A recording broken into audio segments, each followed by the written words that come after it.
My husband and I have been turning this dilemma over for months, and we decided it might be time to put it to the internet with all the facts laid out. My SIL is getting married in a destination wedding roughly 800 miles from where we live. She is doing this over a 4-day event, where she rented a massive lodge for all 30 guests to stay and hang out together the entire time. She has requested no children at the wedding, and specifically spoke to my husband and I that this also applies to our 3-year-old daughter, who is the only child in the entire family. The issue is that we live near my husband's family, and they are all attending the wedding, so no one is available to babysit our daughter during that time. Further, my family live over 600 miles away in the opposite direction of the wedding.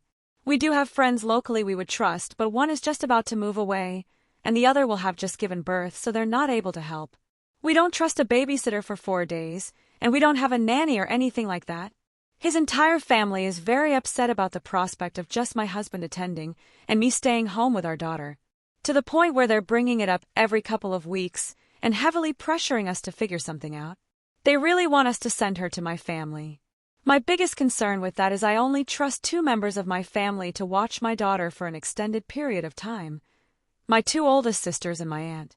My dad, who had full custody of me, was highly neglectful and to this day doesn't know how to take care of a child. My mom never grew up and couldn't provide a safe environment away from drunk strangers, smoking, and drugs. I moved out of state the second I turned 18 for a reason. My aunt just took in her own grandchild and her 90-year-old mother, so she can't handle another toddler. Of my sisters, one has toddler twins and is a school teacher. As the wedding is during the school year, she's not available for the whole time since she'll be juggling her own 2 kids and work. And my other sister is a NICU nurse with a really irregular schedule. This is on top of any expenses it would take to actually get my daughter to my hometown, get to the wedding, and back to my hometown and then back home.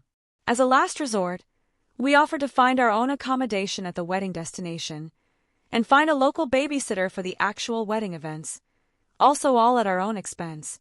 But she rejected that idea wholly. She said she wants everyone at the lodge, and it won't feel like the whole family is there if we stay off-site. She also implied that having our daughter even that close is in violation of her preferences, since she doesn't want a child over at the lodge ever at all.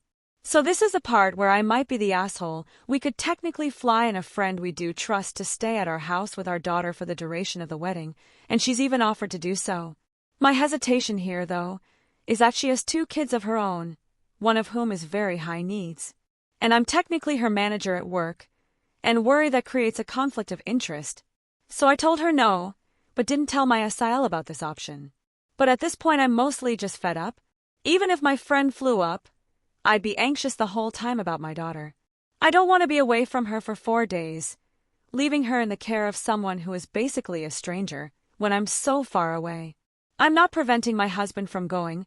He will definitely attend no matter what, it's his sister. But I've told them I'll be staying home.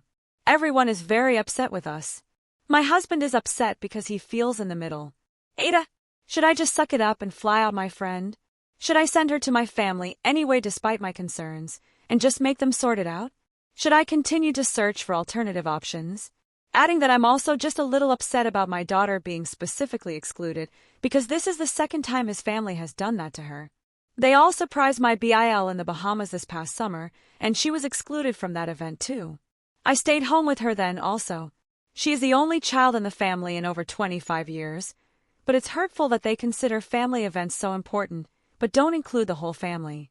I add this because this is definitely contributing to how far I'm willing to bend over for them, and this might be contributing to asshole status.